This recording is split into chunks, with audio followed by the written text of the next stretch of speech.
السلام علیکم ورحمۃ اللہ وبرکاتہ.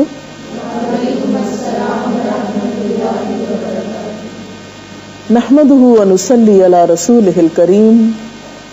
اما بعد فاعوذ بالله من الشيطان الرجيم. بسم الله الرحمن الرحيم.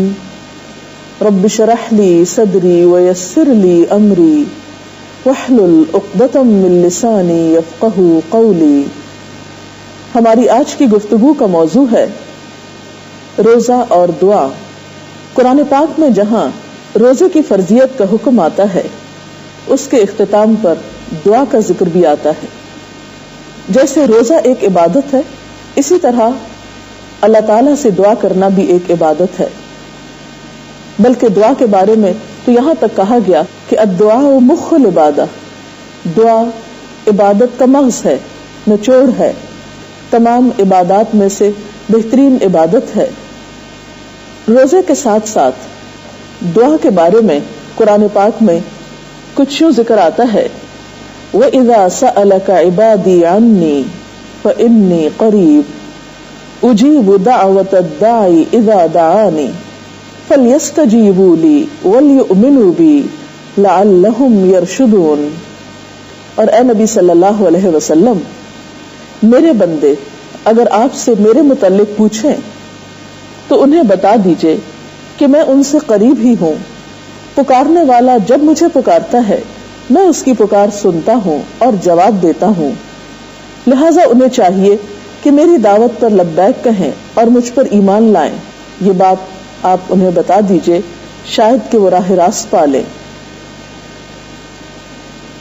انسان اپنے خالق کے ساتھ جس طرح مناجات کرتا ہے اور جس طرح اس کے سامنے آہوزاری کرتا ہے یہ مخلوق اور خالق کے بہترین تعلق پر دلیل ہے. ہر انسان اپنی زندگی میں اللہ تعالیٰ کا محتاج ہے. قرآن پاک میں اللہ تعالیٰ فرماتے ہیں یا ایھا الناس انتم الفقراء الی اللہ واللہ هو الغنی الحمید. اے لوگو تم سب اللہ کے محتاج ہو اور اللہ بے نیاز تعریف والا ہے. اور اس میں کوئی شک نہیں کہ ہم میں سے ہر شخص ضرورت مند ہے، خواہ کوئی فقیر ہو یا امیر ہو، بادشاہ ہو یا رعایا ہو، جوان ہو یا بوڑھا ہو، ہر شخص کسی نہ کسی طرح ضرورت مند ہے.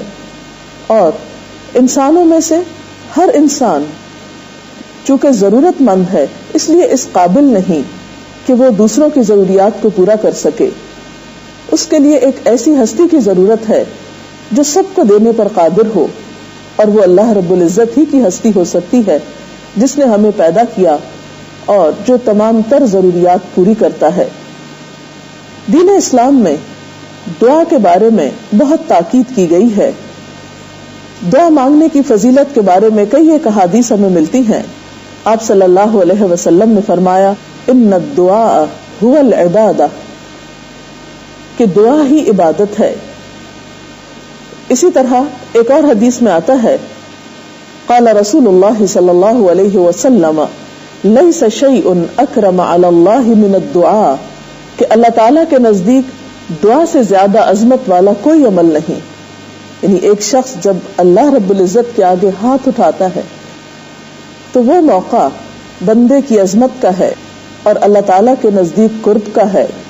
کہ دعا ایک ایسی چیز ہے جس کے اندر اتنی تاثیر ہے کہ وہ انسان کی تقدیر تک بدل دیتی ہے. آپ صلی اللہ علیہ وسلم نے فرمایا لا يرد القضاء الا الدعاء، کہ تقدیر کو کوئی چیز نہیں بدل سکتی مگر دعا. دعا ان مشکلات میں بھی انسان کو فائدہ دیتی ہے جو اس پر آ چکی ہوں، اور ان آفات میں بھی فائدہ مند ہے جو ابھی نہ آئی ہوں. حضرت عبداللہ بن عمر کہتے ہیں رسول اللہ صلی اللہ علیہ وسلم نے فرمایا دعا نازل شدہ آفات اور جو ابھی نازل نہیں ہوئی سب کے لیے نفع بخش ہے. لہٰذا اے اللہ کے بندو دعا کیا کرو. اسے ترمذی نے روایت کیا. اور اللہ تعالیٰ جسے اپنی رحمت سے نوازتا ہے اسے دعا کی توفیق عطا کر دیتا ہے. یعنی یہ بھی اللہ تعالیٰ کی ایک خاص عنایت ہے کہ بندے کو دعا مانگنے کی توفیق ہو جائے. ایک اور حدیث میں آتا ہے کہ جس شخص کے لیے دعا کا دروازہ کھول دیا گیا، یعنی اسے دعا کی توفیق ہو گئی، اس کے لیے گویا رحمت کے دروازے کھول دیے گئے. اور جو چیز اللہ سے مانگی جاتی ہے ان میں سب سے زیادہ اللہ کے نزدیک پسندیدہ چیز عافیت ہے. اور عافیت کا مطلب کیا ہے کہ اے اللہ تو مجھے ہر طرح کی آفات اور مصیبتوں اور بلاؤں سے محفوظ رکھ.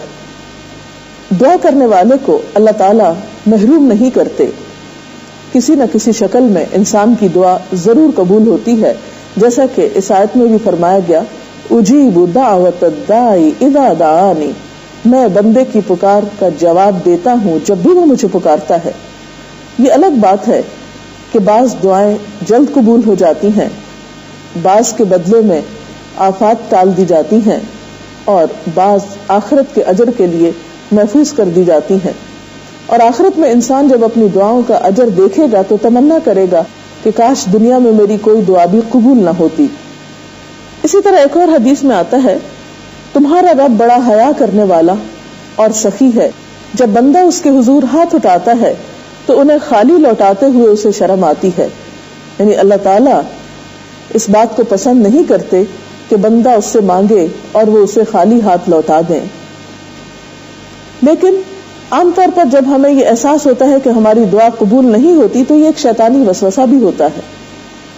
ہاں، قبولیت کے نہ ہونے میں کچھ اور وجوہات ہو سکتی ہیں، مثلاً یہ کہ ہمارے دعا مانگنے کا طریقہ ہی درست نہ ہو، یا دعا مانگنے میں وہ آہوزاری نہ ہو، وہ سنجیدگی نہ ہو، وہ خشوع و خضوع نہ ہو جو مطلوب ہے. تو اس لیے جو شخص یہ چاہتا ہو کہ اس کی دعائیں قبول ہوں تو اسے دعا کے آداب سے بھی واقف ہونا چاہیے. دعا مانگنے کے آداب میں سب سے پہلا ادب یہ ہے کہ مانگنے سے پہلے اللہ سبحانہ وتعالیٰ کی تعریف کی جائے، تسبیح پڑھی جائے، مثلا سبحان اللہ و بحمدہ سبحان اللہ العظیم.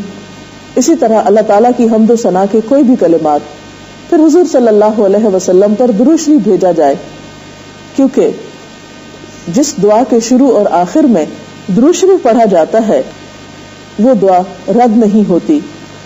پھر اسی طرح اگر ہم چاہتے ہیں کہ ہماری دعا قبول ہو تو ہمیں دعا پوری توجہ اور یکسوئی کے ساتھ کرنی چاہیے. ایک حدیث میں آتا ہے آپ صلی اللہ علیہ وسلم نے فرمایا اللہ تعالیٰ سے قبولیت کے مکمل یقین کے ساتھ دعا کرو، یعنی یہ یقین رکھ کے دعا کرو کہ دعا قبول ہو جائے گی. دل میں شک نہیں ہونا چاہیے، اللہ تعالیٰ کی رحمت سے مایوسی نہیں ہونی چاہیے. اور یاد رکھو اللہ تعالیٰ غافل اور بے دھیان دل کی دعا قبول نہیں کرتا.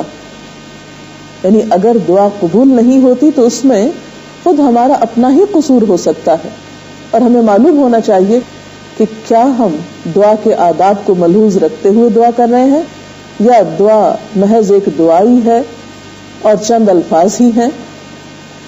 پھر اسی طرح دعا کے لیے ہاتھ اٹھانا مسنون ہے، لیکن اگر کوئی شخص ہاتھ اٹھائے بغیر دعا کر رہا ہے چلتے پھرتے لیٹے ہوئے تو بھی دعا کر سکتا ہے. اسی طرح یہ ہے کہ معمولی سے معمولی چیز بھی اللہ تعالیٰ سے مانگنی چاہیے. صحابہ کرام کا طریقہ یہ تھا کہ جوتی کا تسمہ بھی ٹوٹتا تو پہلا خیال ان کے دل میں اللہ تعالیٰ ہی کا آتا کہ اس سے مانگے. پھر اسی طرح کچھ ایسے اوقات ہیں کہ جن میں اگر دعا کی جائے تو دعا قبول ہوتی ہے. مثلا رات کے آخری حصے میں اور رمضان المبارک میں آپ ہر روز سحری کے لیے اٹھتے ہیں، وہ دعاؤں کی قبولیت کا وقت ہوتا ہے، اس وقت خاص طور پر دعائیں کیجیے. اسی طرح اذان اور اقامت کے درمیان دعا قبول کی جاتی ہے، اس وقت کی دعا بھی لوٹائی نہیں جاتی. بعض لوگ اذان ہو رہی ہوتی ہے اور وہ بول رہے ہوتے ہیں، یا یہ کہ اذان ہوتی ہے اور وہ ادھر ادھر کاموں میں مشغول ہو جاتے ہیں اور یقین کے ساتھ اس کا جواب نہیں دیتے. تو اس سلسلے میں بھی آپ صلی اللہ علیہ وسلم نے جو تعلیم دی ہے وہ کچھ یوں ہے کہ جو شخص اذان کا جواب یقین کے ساتھ دیتا ہے، یعنی توجہ کے ساتھ دیتا ہے، اور اس کے بعد دعا کرتا ہے تو اس کی دعا قبول کی جاتی ہے. پھر اسی طرح سجدے میں دعا قبول ہوتی ہے. جمعے کے دن ایک خاص گھڑی ہوتی ہے جس میں دعا قبول کی جاتی ہے. پھر میدان جنگ میں جب ایک مجاہد صفوں میں کھڑا ہوتا ہے اس وقت دعا قبول ہوتی ہے. بارش نازل ہونے کے وقت دعا قبول ہوتی کیونکہ وہ اللہ تعالیٰ کی رحمت برس رہی ہوتی ہے. پھر اسی طرح یوم عرفہ یعنی حج کے دن 9 ذی الحج کو دعا قبول ہوتی ہے. پھر اس طرح زمزم پیتے ہوئے دعا کی قبولیت کا وقت ہوتا ہے. بہت سے لوگ زمزم پی رہے ہوتے ہیں، اپنے اوپر ڈال رہے ہوتے ہیں حج عمرے کے موقع پر، لیکن دعا مانگنا بھول جاتے ہیں، حالانکہ وہ بھی قبولیت کی ایک گھڑی ہے۔ اسی طرح کچھ ایسے لوگ ہوتے ہیں کہ جن کی دعائیں رد نہیں ہوتی، ان میں مظلوم کی دعا، مسافر کی دعا، باپ کی دعا اپنے بچوں کے حق میں، غازی کی دعا یعنی ایک شخص میدان جنگ سے کامیاب لوٹ رہا ہے، حج اور عمرہ کرنے والے کی دعا جب وہ اپنے گھر کی طرف واپس آ رہا ہو، اور ان موقعوں پر بھی اسی طرح اولاد کی دعا اپنے والدین کے لیے جبکہ وہ نیک ہوں، والدین کے فرما بردار ہوں۔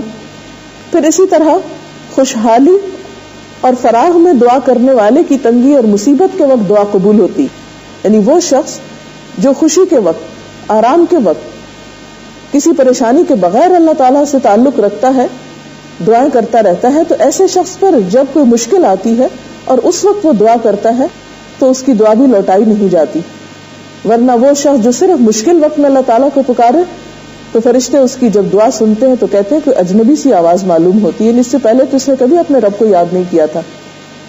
پھر روزہ دار کی دعا، خاص طور پر افطار کے وقت، بہت سے لوگ اس وقت کو بھی صحیح طور پر استعمال نہیں کرتے اور ادھر ادھر کی بات چیت میں گنوا دیتے ہیں۔ پھر بیمار کی دعا، پھر مسلمان بھائی کی عدم موجودگی میں، اس کی غیر حاضری میں اس کے لیے دعا۔ پھر اسی طرح کچھ لوگ ایسے بھی ہیں جن کی دعائیں قبول نہیں ہوتی۔ ہمیں اپنا جائزہ لینا چاہیے کہ کہیں ہم تو ان میں سے نہیں۔ اور یہ خاص طور پر اس لیے بھی کہ بہت سے لوگ دعا کرتے ہیں اور اگر فوری طور پر قبول نہیں ہوتی تو مایوس ہو جاتے ہیں اور یہ سمجھتے ہیں کہ ہم تو شاید اللہ تعالیٰ کے ناپسندیدہ بندے ہیں، اس لیے ہماری تو سنی ہی نہیں جائے گی، اور وہ مانگنا چھوڑ دیتے ہیں، حالانکہ نہ مانگنے پر بھی اللہ تعالیٰ کی ناراضگی ہوتی ہے۔ انسانوں سے جو مانگتا ہے انسان اس سے ناراض ہوتے ہیں، اور اللہ تعالیٰ اس سے جو اس سے مانگتا نہیں۔ اللہ تعالیٰ کو یہ بات بہت پسند ہے کہ بندے اس کی طرف رجوع کریں، توبہ کریں، استغفار کریں اور اسی سے مانگیں۔ لیکن کچھ حالتیں ایسی ہیں کہ جن سے انسان جب تک نکلتا نہیں، گناہوں سے معافی نہیں مانگتا، اس کی دعا بھی قبول نہیں ہوتی، جس میں سب سے پہلے رزق حرام کھانے والے کی دعا، پھر اسی طرح رشتہ داریوں کو کاٹنے والے کی دعا، وہ بھی قبول نہیں ہوتی کیونکہ قطع رحمی اللہ تعالیٰ کو سخت ناپسند ہے۔ پھر غفلت اور لاپرواہی سے مانگی ہوئی دعا جیسے کوئی دلچسپی نہیں، کوئی شوق ہی نہیں۔ پھر اسی طرح جو لوگ امر بالمعروف اور نہی عن المنکر کا فریضہ انجام نہ دیں، نیکیوں کا حکم نہ دیں، برائیوں سے روکے نہیں، ان کی دعائیں بھی ایک وقت آتا ہے کہ پھر قبول نہیں ہوتی۔ اسی طرح ایک اور بات کا بھی ہمیں خیال رکھنا چاہیے کہ دعا صرف پریشانی اور مصیبت میں ہی نہ مانگے۔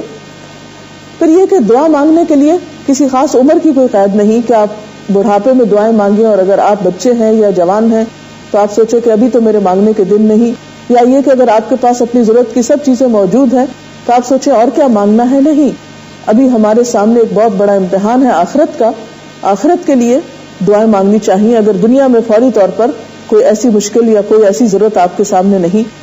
اور بچوں کو خاص طور پر دعائیں سکھانی چاہیے، ان کو مانگنے کے آداب بتانے چاہیے، کیونکہ پھر وہ زندگی کا ایک حصہ ہو جاتی ہیں۔ اور اگر ہم عام طور پر زندگی میں چند کلمات عادتاً بھی شامل کر لیں جو کہ دعائیہ کلمات ہیں، تو یہ بھی ہمارے اپنے لیے اور جس کے لیے ہم دعا دے رہے ہوں فائدہ مند ہو سکتے ہیں۔ مثلاً السلام علیکم، تم پر سلامتی ہو، یہ بھی ایک دعا ہے۔ جزاک اللہ خیراً، اللہ تعالیٰ تمہیں اچھا بدلہ دے، یہ بھی دعا ہے۔ پھر اسی طرح بارک اللہ لکا، اللہ تعالیٰ تمہارے لیے برکت پیدا کرے۔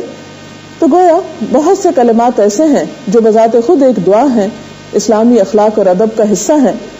اللہ تعالیٰ سے دعا ہے کہ اللہ تعالیٰ ہمیں ان آداب سے مالا مال کر دے۔ اگر آپ کا کوئی سوال ہو تو آپ کر سکتے ہیں دعا سے متعلق۔ میڈم کیا آپ کس بات کی وضاحت کر دیں گی کہ کیا ہم لوگ اپنی زبان میں چلتے پھرتے دعا کر سکتے ہیں؟ جی ہاں، بالکل مانگ سکتے ہیں۔ یعنی دعا مانگنے کے لیے یہ شرط نہیں کہ آپ مصلی پر ہی بیٹھے یا کسی خاص جگہ پر بیٹھے یا ضروری طور پر باوضو ہو۔ دعا دراصل اللہ تعالیٰ کے ساتھ ایک گفتگو بھی ہے، اپنے دل کا حال سنانا بھی ہے، اور ایک تعلق کا نام ہے۔ دعا اللہ اور بندے کے درمیان ایک گہرا تعلق پیدا کرتی ہے، اس لیے اس کے لیے فارمل وے میں بھی مانگ سکتے ہیں آپ اور انفارمل وے میں بھی۔ اگر آپ دیکھیں تو صبح سویرے جاگتے ہی ہم کیا کہتے ہیں؟ الحمدللہ الذی احیانا بعد ما اماتنا والیہ النشور. یہ کیا ہے؟ یہ دعا ہے. ہم نے وہ دعا کس وقت مانگی؟ بستر سے اٹھتے ہوئے. پھر ہم ٹوائلٹ جا رہے ہیں, ہم دعا مانگ رہے ہیں. باہر نکل رہے ہیں, دعا مانگ رہے ہیں. وضو کرنے کے بعد دعا مانگ رہے ہیں. یہ سب دعائیں ہم کہاں مانگتے ہیں؟ ان کے لیے نہ تو ہاتھ اٹھاتے ہیں نہ ہی بیٹھتے ہیں. بعض اوقات ہم کھڑے ہو کر مانگ لیتے ہیں, بعض اوقات چلتے چلتے بھی مانگ لیتے ہیں. تو چلتے پھرتے بھی دعا مانگنے میں کوئی حرج نہیں ہے. اللہ تعالیٰ سے انسان کسی بھی وقت کچھ بھی مانگ سکتا. وآخر دعوانا ان الحمد للہ رب العالمین.